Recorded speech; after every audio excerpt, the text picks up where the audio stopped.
Good to be here with you this morning.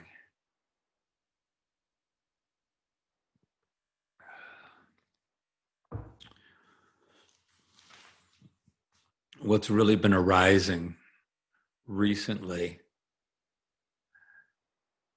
is the depth of experience of the yes and nature of the universe, rather than the either or. I'm either in my dream or I'm in the awake state and slipping back and forth. The dream state of being, the egoic identity, has simply been in place for so long that it has predominance. But as the imperishable loving awareness, the unconditional loving awareness, the pure awareness, stillness, the witness, the consciousness that we are, the God consciousness, awakens, it gains more of our faith and familiarity. We just become more familiar with, oh, there's that other part of me that the dream of self has been veiling, has been covering. And as it starts to awaken, it starts to have an equal presence. And it's a wild, wild thing to be experiencing an emotional movement, whether it be bliss or fear, to notice the arising and passing and movement of an emotional experience or a mental experience, to watch the movement of emotion and mind. And at the same, and not be so collapsed into it, but at the same time have the imperishable, unwavering essence of stillness. Be present. And that's what I want to talk about today. Is how our spiritual development is not necessarily to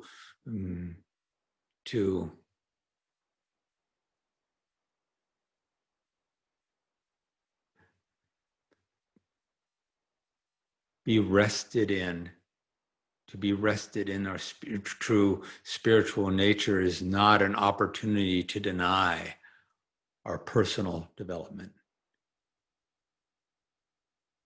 The wounding, the fears, the pain, the construct of self. If it's denied, then it can't heal, it can't deconstruct.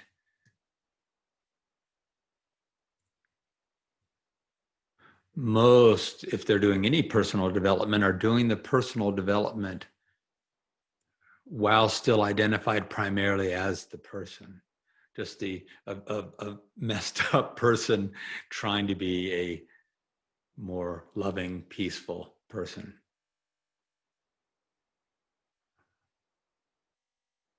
And the person is unstable. The person is simply our egoic identity.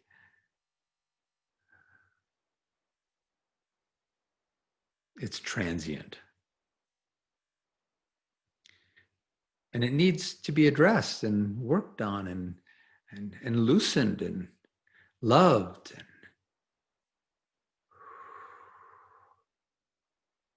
the wounding, the lies, the false stories, all the ways we can identify ourselves as worthy and unworthy and lovable or not lovable, and all the ways that the personal story is constantly shifting and changing, and it's not stable. And there's so much value in meeting our wounding and meeting the dynamics of our constructed egoic identity. And we often hear to love ourselves, right? Self-love, to love ourselves. But we're often trying to love those wounded or painful or frightened aspects of our identity. We're often trying to love those from simply a more loving thought, a more loving idea of self. And that's the person working on the person.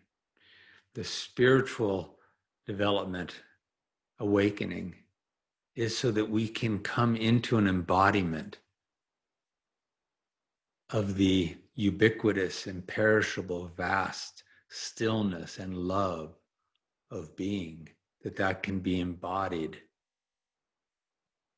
abided, allowed to flourish, to be present, and to be more identified as that, because that is our imperishable nature of being, and then rested as that.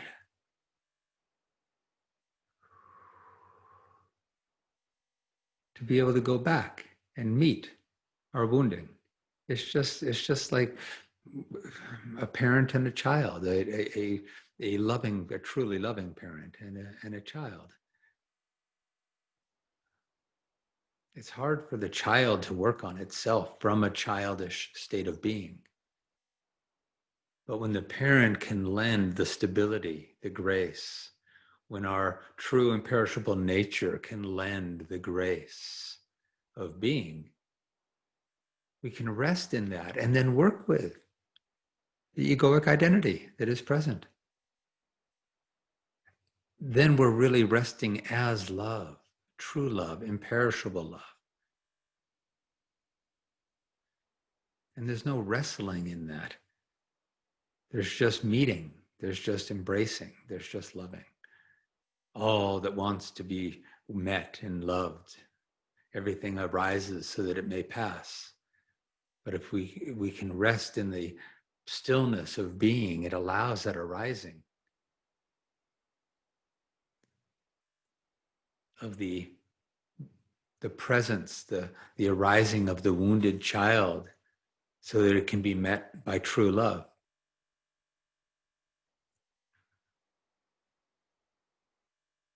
This is the beauty of this awakening of the imperishable love, not as a separate thing or a thing that comes and goes, but as the recognition of that's what is always there, beyond the constant dream of self that the mind is projecting.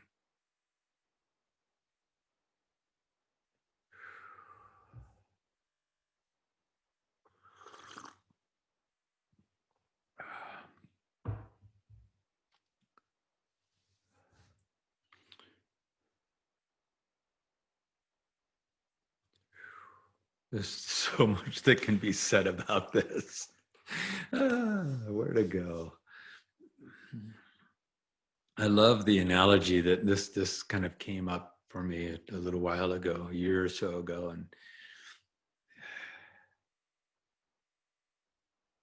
and it's of a bird with one wing. We want to avail our experience with our full dimensionality, our full truth. A bird with the one wing is that's the ego identity. Typically, that's the only self we have. And we're struggling with it and working with it and trying to get it to calm down and behave. And we're listening to its fears and its doubts. And again, they're there and they need to be met. Not to be totally dismissed. Oh, that's not me. That's just my mind. So I don't have to address it. Hey, it's happening. But from where can we meet that? And if we only have that one wing developed, and which is typical for most of us, that's the only identity that's present. And it's just a bird flying around in circles, trying to fly straight, trying to get some height, trying to get some movement, some forward progression in life. And it's difficult because it's just going in circles. It's in the loop. And so in this work, what we're doing is we're awakening. We're bringing online, if you will, we're discovering the pure awareness, the pure consciousness of our being that is always present. We find it in our meditative moments. We find it through our inquiry of pointing our awareness beyond the thoughts, beyond the constant noise of mind, into the stillness and rest there to become more familiar. And that wing of our divine nature starts to develop and mature.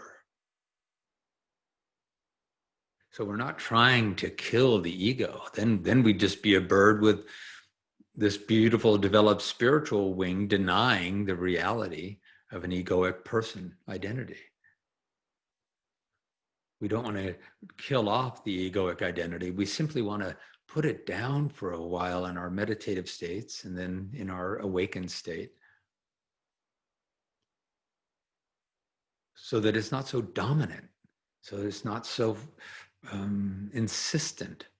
Put it down for a little while, so we can have the space to listen into and feel into our stillness of being and our grace, our true grace of being. And that wing starts to develop. And then we've got the spiritual truth of our eternal nature of being present and available. And now the egoic identity can come back in a more humble and harmonious relationship with our divine nature. That's the grace. To be able to do our personal development, to work with our pain and our wounding and our conditioning and our programming from our truth, from the pure loving nature of consciousness that we are.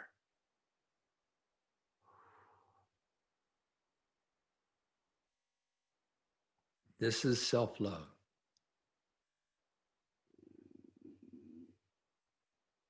Because otherwise, self-love is just a wonderful concept, a state of mind. Oh yeah, I got to remember to be in a more loving state of mind.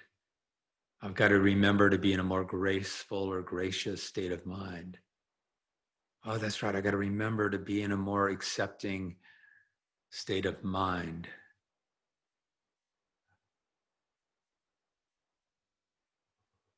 I've got to remember to be gracious, to gratitude. I've got my gratitude practice. I got to remember to be in gratitude. That's better than not doing that. But ultimately, those are all states of mind: gracious states of mind, harmonious states of mind, accepting states of mind, compassionate states of mind. And we can do that. We can choose into those states of mind. But as states of mind, they are unstable.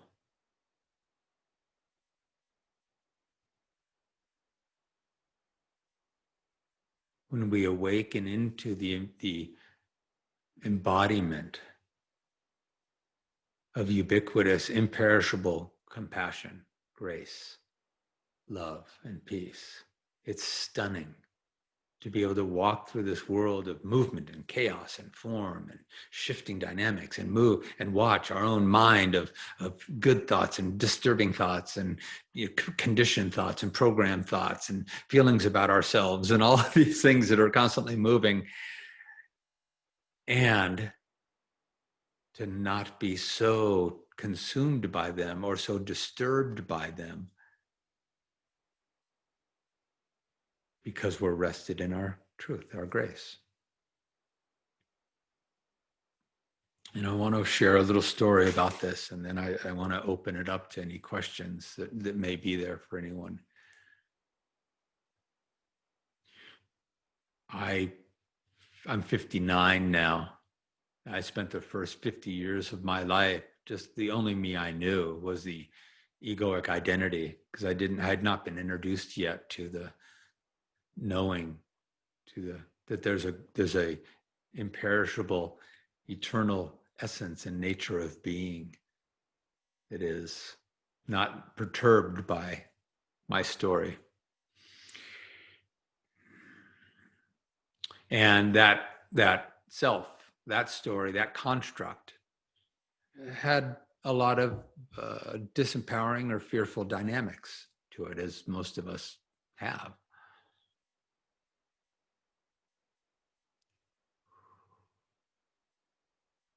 And when those thoughts about myself would arise before, that was it. I mean, I was just consumed by them, and I didn't know.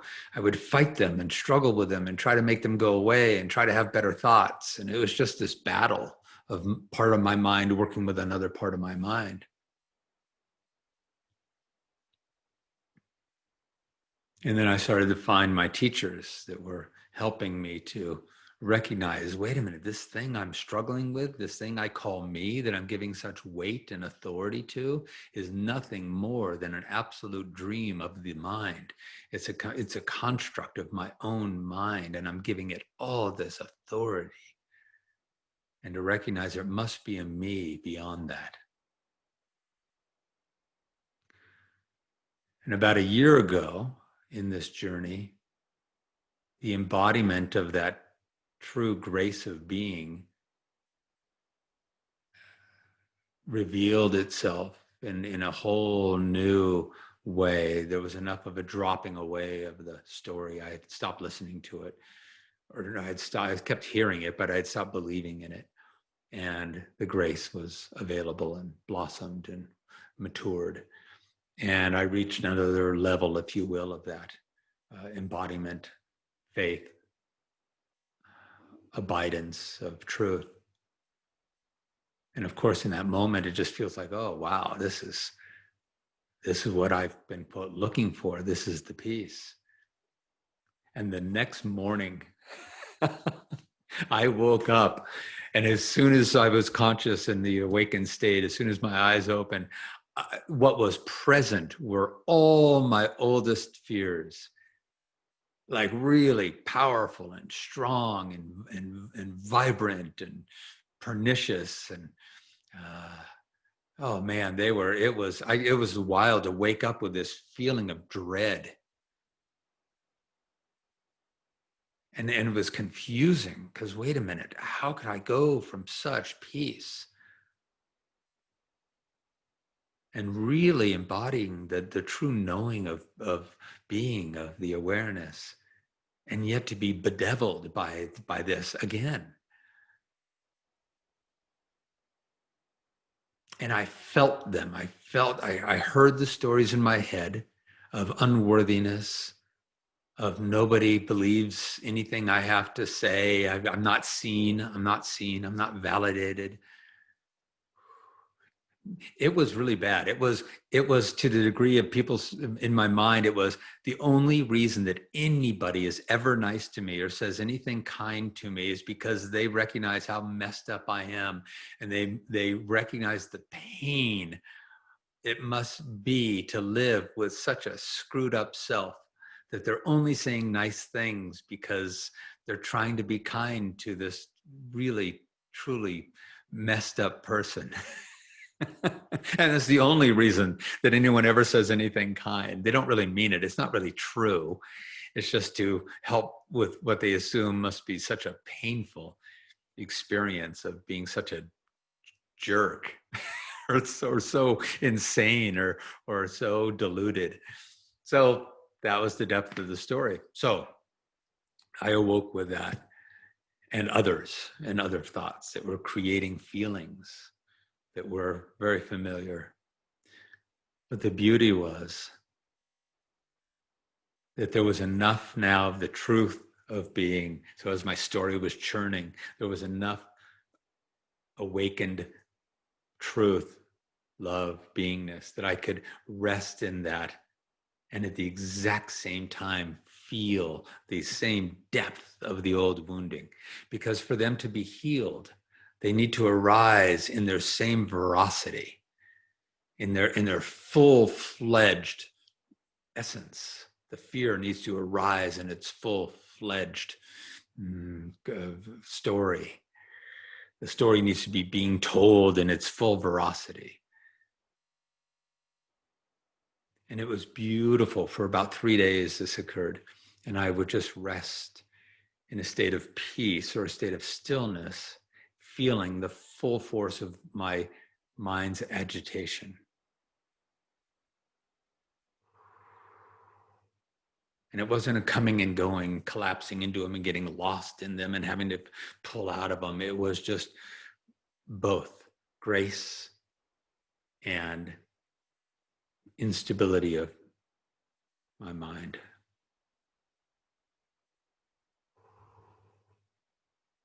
And what was happening is so this is good to know in this journey, to know that when we are visited by our oldest pernicious stories of self, that is not a backsliding.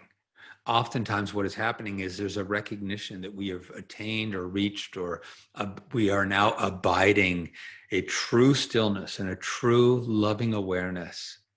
And the wounding notices that and says, oh, finally, there's true love awakened and available. Finally, I can arise to be met. The wounded child steps forward and says, finally, you're not going to budge. You're not going to move. You're not going to run. You're not going to deny. You're not going to shame. You're not going to collapse into the story. You're going to maintain this stability of grace. And the child can be loved and healed and can participate in that truth,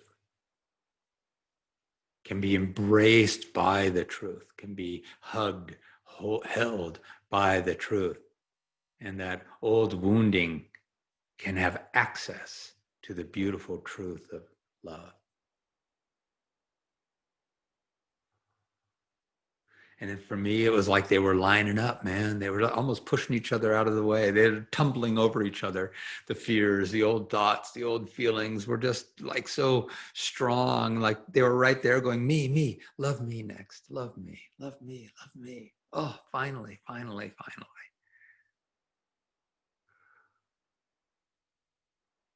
So we awaken our true grace of being, not to deny or step away from or ignore our wounding and our pain and our hurt. We awaken our grace of being so that we can rest in our real truth and meet all that wants to be met and loved and absolved and released, so that the soul body can flourish and evolve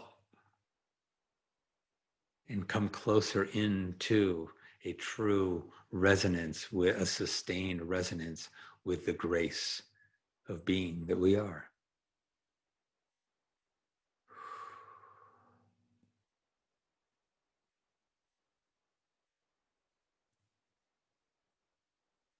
So I'm curious if there's any experience in that of because it can be difficult to not collapse into the old stories, to not, because again, they have to arise in their full veracity to be healed. They can't leave the wounding can't leave any parts of itself behind. It's got to show up in its full veracity to be fully healed. And that can be terrifying and frightening unless we are truly becoming embodied in the faith of pure grace. So we can be with whatever arises and whatever is triggered within us by others. And we can stop vilifying the others for triggering our wounding. But to recognize the gift that our wounding has been triggered, has been brought forward. Oh, good. Here's the part of me that wants to be loved. Great. I get to drop into my work. I get to love this part of me. I get to love this part of me, my anger, my fear, my defenses, my smallness, my pettiness.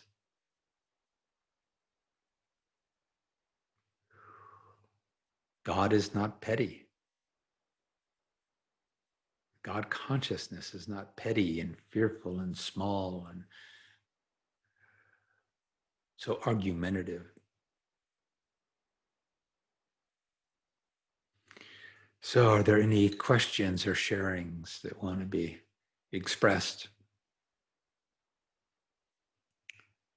to have a little dialogue, to get a better understanding of, what's happening within this awakening from the dream into the pure awakened consciousness? Because it's a nuanced dance that takes years and years.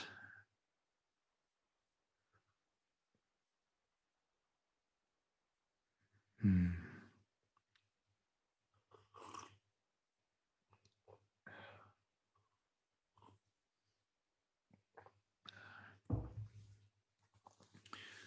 Hmm. So there's an analogy, a visual that can be valuable in this. The mind, in order to abide, to allow, to understand about the dynamic of the formless consciousness, it's helpful to have models that the mind can objectify that which is beyond objects, but it helps the mind to understand things through analogies and metaphors and objects. The metaphors and the analogies and the teachings are often not the full truth. They're just pointing toward a truth. And we can use these models, which are incomplete, and they don't carry the full truth in them. Every model, every analogy, you can poke holes in it. They're not meant to be the pure truth. They're meant to simply be a tool that the mind can use to start to understand something and then drop that understanding into the body to be experienced. So just know that any of the teachings and the models that are used, if the part of your ego is going, yeah, well, what about that part of it? That doesn't hold the water completely. Well, of course it doesn't. So we just kind of use the part of the teaching that is valuable. Imagine the feeling of being in a dense jungle, vines and things to trip over, and a thick foliage, and you've got a machete, and you're trying to hack through. You're trying to hack through the density and the humidity and the bugs, and you're trying to get somewhere. And you know that if you hack through enough of this, you will find peace. You will be free.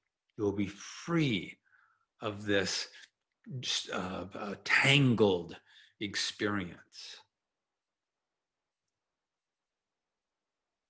And that's what we're typically doing is a feeling that says, I can't be free and I won't be free until I have hacked through all of the entanglements of my own conditioning and programming. All the wounding.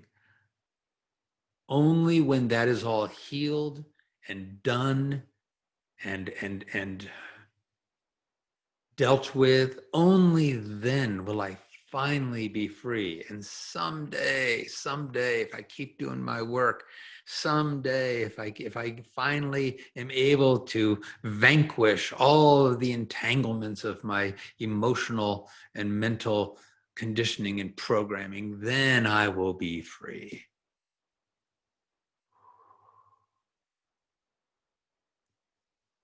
And imagine if you were able to get a different perspective. So there you are in this jungle, hacking through and knowing that somewhere there's a freedom.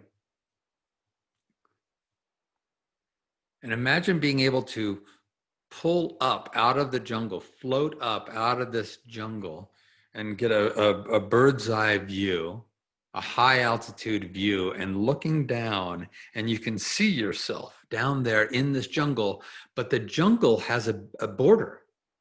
And on the other side of this jungle is a vast clearing, the freedom that you're looking for.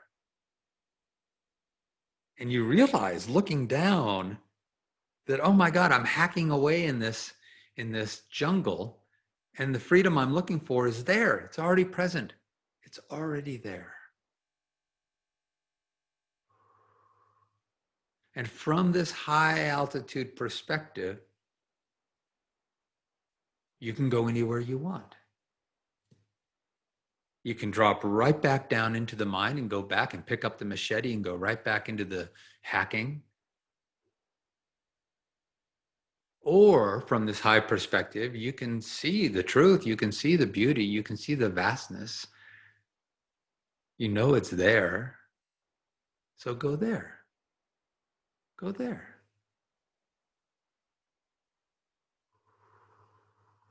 When we started, we pointed our awareness from the jungle and tangle of the mind to the vastness of the heart. And the mind took over again, and we were back in the tangle of the mind and then back into the grace of the heart.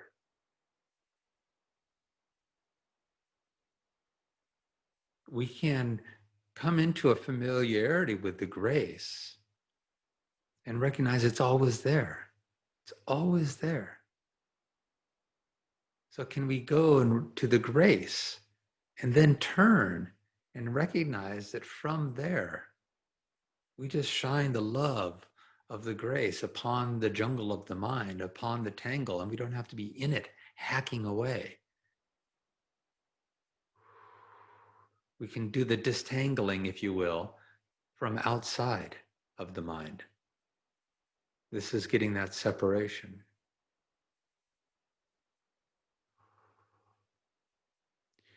And this can sound odd, but when you get familiar with the grace, instead of starting a meditation from, oh, yeah, I got to do my meditation because I'm totally in this tangle of mind. And if I can meditate long enough, maybe I'll hack my way out of it and to the freedom. If you've become familiar at all with a sense of grace, start your meditation there. Go right to the grace.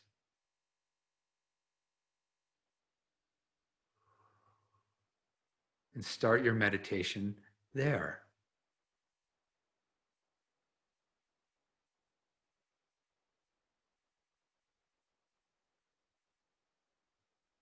And then watch the tangle of your mind and the tangle of your thoughts and the tangle of your emotions. Watch them try to pervade and stay outside. Stay rested in the grace.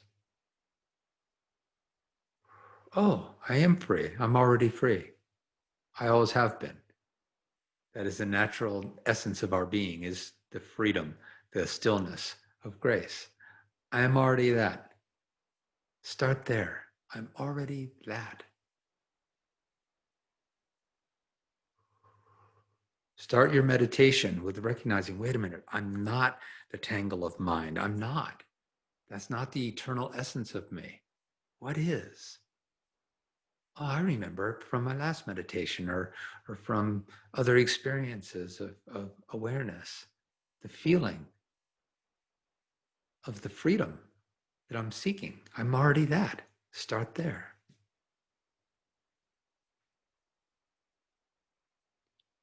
What we are is not ahead of us, to be found, to be someday gotten to. What we are is not ahead of us, to be someday gotten to. It's behind. It's behind you. Stop. You already are what you are. You already are what you're looking for. Stop. Fall back, rest into a vast stillness of being.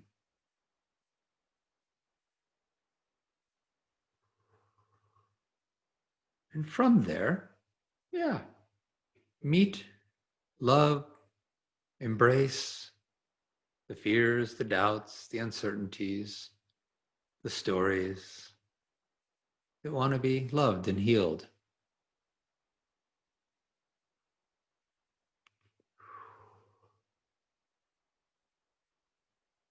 So I hope that makes sense. I hope there's some resonance there in that. It's a yes and universe. Yes, we have a constructed sense of self, and that is arising and passing and moving and shifting and projecting itself within an unwavering, imperishable grace of being. And I am that. That's the mantra. Oh, I am that.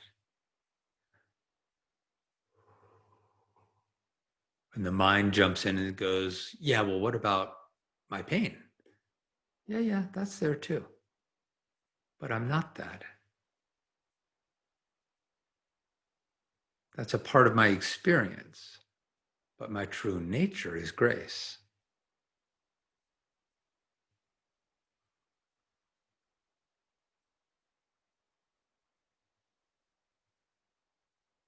And just get more and more and more familiar with the grace and be slightly more interested in the stillness of being and the witness perspective of the unmoving peace and grace of love. Just be slightly more interested in that than all the movement of mind and movement of activity in the world that is happening, and our mind's thoughts about it and our stories about it. Notice that when you pull back, that all of that is happening within an unwavering awareness. Oh, I am the awareness.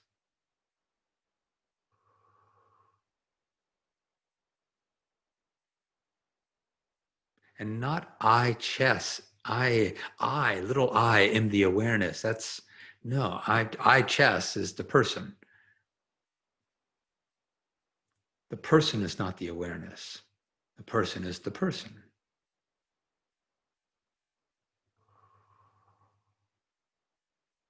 Occurring within the awareness of consciousness. It's kind of like going to sleep at night and having dreams. Are you the dreams? No, the dreams are happening within you. You are the one who laid down at night. You are the consciousness that laid down and fell into a dream state. You are not the dreams. The dreams are occurring. You are the one who is consumed by the dreams, forgetting that you are the dreamer. Lucid dreaming is just waking up within the dream. The dream still occurs. I'm still thinking things. I'm still making stuff up, and it's just that is not my reality. It's a part of a reality. The reality is the unwavering peace and stillness. That's real. All the stuff my mind makes up is just stuff my mind makes up.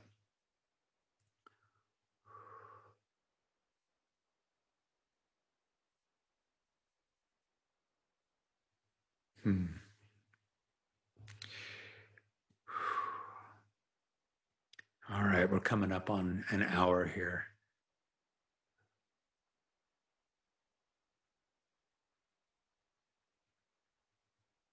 So again, I'll open it up. Are there any questions about the dynamics of a meditation?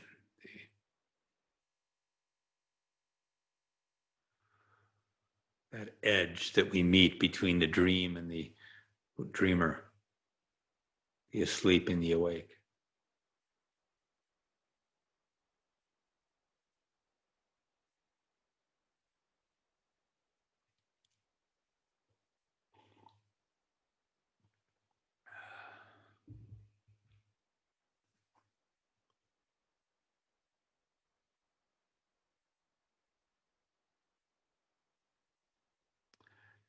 This might be helpful. You may notice sometimes in your meditation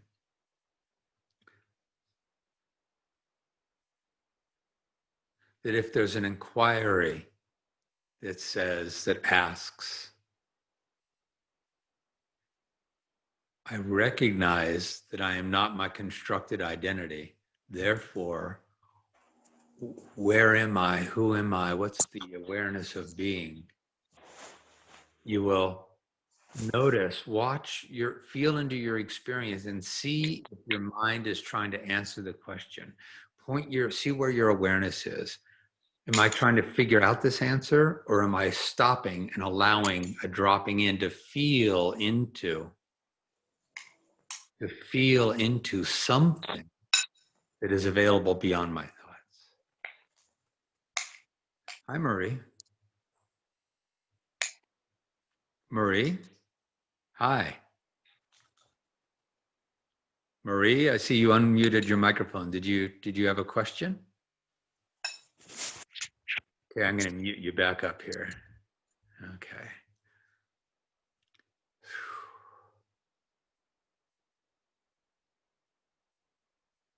All of our opinions are just opinions. All of our judgments are just judgments.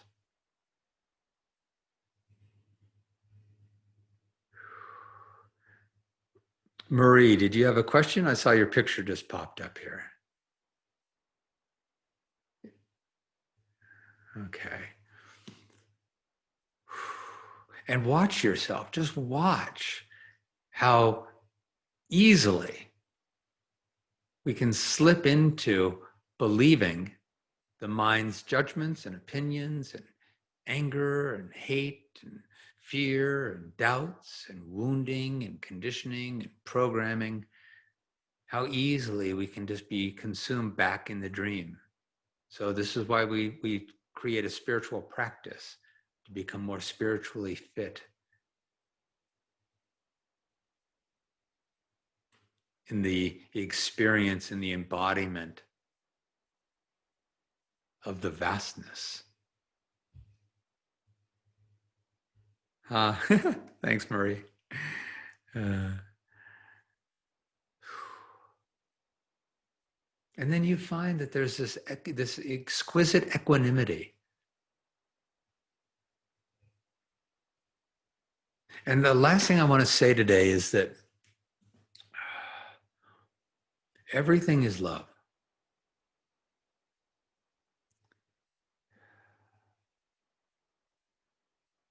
And when we notice something that we want to change, racism, uh, any sort of inequity in the world, anywhere where love is not being practiced, shown, embodied, we don't have to be in opposition to that. This is really important. We don't have to be in opposition to where love is been veiled or obscured or modulated into actions and ways of being that are not loving, that are not abiding that love. We don't have to be in opposition. It doesn't mean we don't take the action necessary to bring love back into balance, to shine light where there is darkness. Nature is always trying to come back into balance. I recently saw a video about Chernobyl in Russia, the nuclear accident, and 30 years ago or so. And nature is reclaiming. Nature is reclaiming. That's what nature does. That's what love does. So it notices where it is out of balance, where it has been pushed aside, and it doesn't have to oppose. It's just love seeking to do what it can to bring itself back into balance. So yes, we protest. Yes, we have our voices heard, and we may speak vociferously, and we may speak with great power, but never from hate, never from separation, only love, noticing where it has fallen out of balance. Was it Martin Luther King? I think it was Martin Luther King. Darkness cannot destroy darkness. Darkness cannot, I don't know if you used the word destroy, but only light can do that. Hate cannot destroy hate or heal hate. Only love can do that.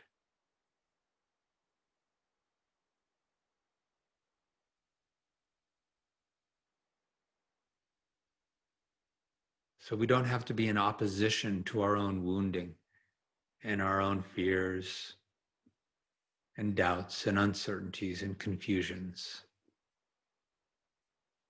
We can rest in some knowing, some familiarity with this other wing of the bird. We can rest in some familiarity with the imperishable divine nature of loving awareness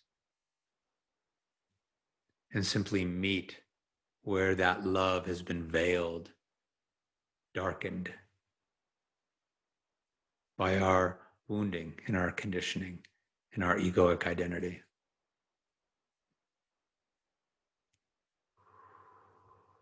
Beautiful. Blessings. Thank you, thank you, thank you. And did I paste in here? I don't know if I did. There's some donation links in the chat box if you're interested in making a donation. They are appreciated. They're not necessary. And all of these broadcasts or all of these satsangs end up on YouTube. So if you're a YouTube viewer, please give a thumbs up if this has been of value to you, so it's available to more people. Subscribe to the channel, and thank you for being here. Thank you for listening to the heart, to your truth, and wanting to be more and more and more awakened in your absolute nature of pure loving awareness, so we can bring love back into balance in this beautiful world we are graced to live in and learn in and grow in. All right, blessings. See you next week. All right, much love. Mm.